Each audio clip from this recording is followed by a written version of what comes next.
환영합니다, 여러분. 오늘 우리가 파헤쳐볼 아주 흥미로운 해설 자료는 인간의 성격이 도대체 어떻게 형성되는지에 대한 아주 유명하면서도 꽤나 논란이 많은 이론입니다. 자, 본격적으로 들어가 볼까요? 오늘은 지그문트 프로이트가 그린 마음의 지도, 그러니까 성격 발달의 단계와 고착, 그리고 이 이론이 가진 한계점들까지 아주 사차시 파헤쳐 보겠습니다. 인간의 마음이라는 복잡하고 매력적인 세계로 떠날 준비 되셨죠? 오늘 살펴볼 내용 간단히 짚고 넘어가겠습니다. 첫째, 프로이트의 정신구조. 둘째, 성격 발달 5단계. 셋째, 오이디푸스와 엘렉트라. 그리고 마지막으로 프로이트 이론의 한계점까지 쭉 달려보겠습니다. 자, 본격적인 시작에 앞서 흥미로운 질문 하나 던져볼게요. 혹시 여러분 주변에 10원 한 장 절대 안 쓰는 구두쇠나 먼지 한 톨도 용납 못하는 결벽증인 분 계신가요? 아니면 자기 자랑에 한우를 찌르는 분은요? 왜 어떤 사람은 너무 남한테 의존하고 어떤 사람은 강박적으로 정리에 집착할까요? 프로이트의 이론에 따르면요, 놀랍게도 이 모든 해답이 바로 우리의 어린 시절에 숨어 있다고 합니다. 진짜인지 한번 들여다보죠. 첫 번째 파트입니다. 본격적인 성장 과정을 이야기하기 전에 프로이트가 생각한 정신 구조부터 빠르게 살펴볼게요. 프로이트는 인간의 마음이 일종의 거대한 건축물 같다고 생각했어요. 성격은 원본능, 자아, 초자아라는 세 가지 핵심 기둥으로 구조화되어 있고요. 우리의 정신세계는 지금 우리가 뚜렷하게 인식하는 의식, 조금만 애쓰면 떠오르는 전의식, 그리고 아주 깊숙이 숨겨진 무의식으로 나뉜다고 봤습니다. 이게 바로 프로이트가 설계한 인간 마음의 기본 뼈대인 셈이죠. 자, 이 구조를 머릿속에 담아두고 두 번째 파트, 성격 발달의 5단계로 넘어가 볼까요? 태어나서 어른이 되기까지의 여정입니다. 우리는 크게 5개의 뚜렷한 정거장을 거치게 됩니다. 구강기, 학문기, 남근기, 잠복기, 그리고 생식기죠. 여기서 정말 중요한 핵심 단어가 하나 나오는데요. 바로 리비도입니다. 프로이트는 이 성적 에너지인 리비도가 나이를 먹으면서 우리 몸에 여기저기로 막 이동한다고 봤어요. 이 리비도의 이동 경로를 따라가는 게 성격을 이해하는 가장 중요한 열쇠입니다. 그런데 이 정거장들을 그냥 스무스하게 다 통과하면 참 좋겠지만 현실은 그렇지 않죠. 여기서 고착이라는 필수 개념을 아셔야 합니다. 고착이란 게 뭐냐면요, 특정 발달 단계가 너무 좋아서 과하게 만족해버리거나 반대로 거기에 너무 집착하게 돼서 다음 단계로 못 넘어가고 발목이 턱 잡혀버리는 현상을 말해요. 아까 오프닝에서 말씀드렸던 어른들의 그 독특한 성격들 있죠? 그게 다 이 고착 현상 때문에 태어난다는 게 프로이트의 설명입니다. 그럼 조금 더 구체적으로 비교해 볼까요? 태어나서 10살까지는 쾌감이 입에 집중되는 구강기예요. 만약 여기에 갇히면 아주 의존적이고 유아적이 되거나 반대로 엄청 공격적인 성격이 될 수 있습니다. 그리고 2, 3살 무렵 드디어 기저귀를 떼는 학문기가 오죠.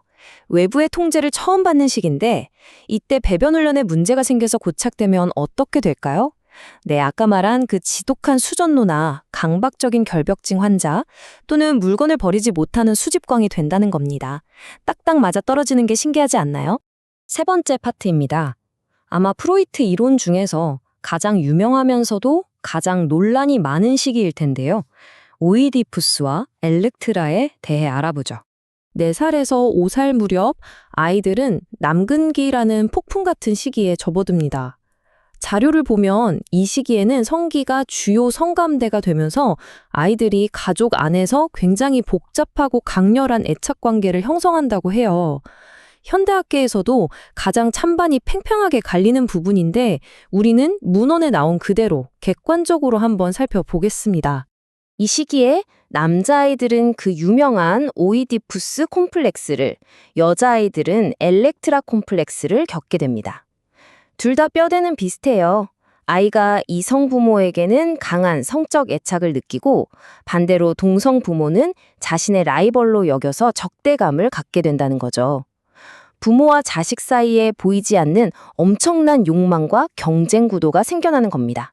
그럼 아이들은 이 아슬아슬한 감정을 어떻게 해결할까요? 처음엔 이성 부모를 독차지하고 싶지만 가만히 보니까 동성 부모가 자신보다 훨씬 크고 힘도 강력하잖아요. 그래서 거세불안 같은 엄청난 두려움과 공포를 느끼게 됩니다. 결국 무서워서 꼬리를 내리는 거죠. 욕망을 무의식 밑바닥으로 꾹꾹 눌러 억압해버리고 오히려 그 두려운 동성보모의 가치관이나 행동을 똑같이 따라하는 이른바 동일시 과정을 통해 이 위기를 극복해냅니다. 만약 이 격동의 시기를 잘 넘기지 못하고 고착된다면 성인이 되어 어떤 모습일까요?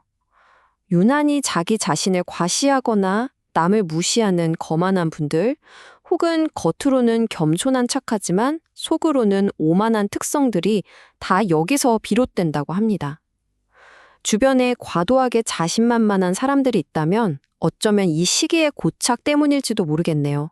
남근기의 거센 폭풍이 지나가고 나면 6살부터 12살까지는 겉으로 보기에 아주 조용한 잠복기가 옵니다. 성적 욕구는 쏙 들어가고 지적인 활동이나 친구들이랑 어울리는데 에너지를 다 쏟죠. 그러다가 13살 이후 청소년기가 되면 마침내 마지막 단계인 생식기에 도달합니다.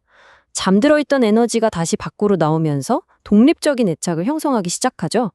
이 시기에 가장 중요한 최종 목표는 바로 부모님으로부터 완벽한 독립을 해내는 거라고 하네요. 자, 어느덧 네 번째 파트입니다. 프로이트 이론의 한계점으로 넘어가 보죠.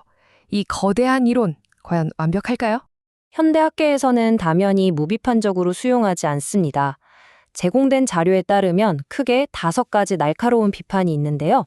첫째, 유아기 성욕만 너무 과하게 강조했다. 둘째, 인간을 너무 수동적이고 비관적으로 봤다. 셋째, 오이디푸스 콤플렉스는 다른 문화권에선 잘 안 나타나더라. 넷째, 인간관계나 사회적 요인은 싹 다 무시했다. 그리고 마지막 5째가 가장 치명적인데요. 연구 방식 자체가 비과학적이라는 겁니다. 이 비과학적이라는 비판 좀 더 깊게 파볼까요? 프로이트는 인간이 과거의 억압에 꽁꽁 묶여 꼼짝 못하는 수동적인 존재라고 봤어요.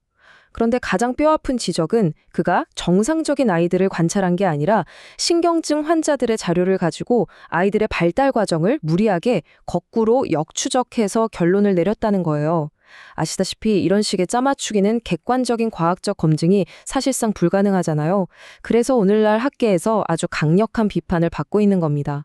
자, 이제 해설을 마무리하며 여러분께 묻고 싶습니다. 우리는 정말 프로이트의 말처럼 어린 시절의 본능과 고착에 갇혀버린 수동적인 죄수일까요? 아니면 현대 심리학의 반박처럼 우리 스스로 운명을 개척하고 성격을 다듬어갈 수 있는 주체적인 존재일까요? 인간의 무의식이라는 깊은 바다를 최초로 탐험한 이 놀라운 업적과 그 이면에 뚜렷하게 존재하는 학문적 한계점들, 이 팽팽한 줄다리기를 생각해보는 것만으로도 나 자신을 이해하는 훌륭한 시간이 되셨을 겁니다. 오늘 이 내용 곰곰이 한번 생각해 보시고요. 저는 다음번에 더 흥미로운 자료와 함께 돌아오겠습니다. 계속해서 탐구해 보자고요.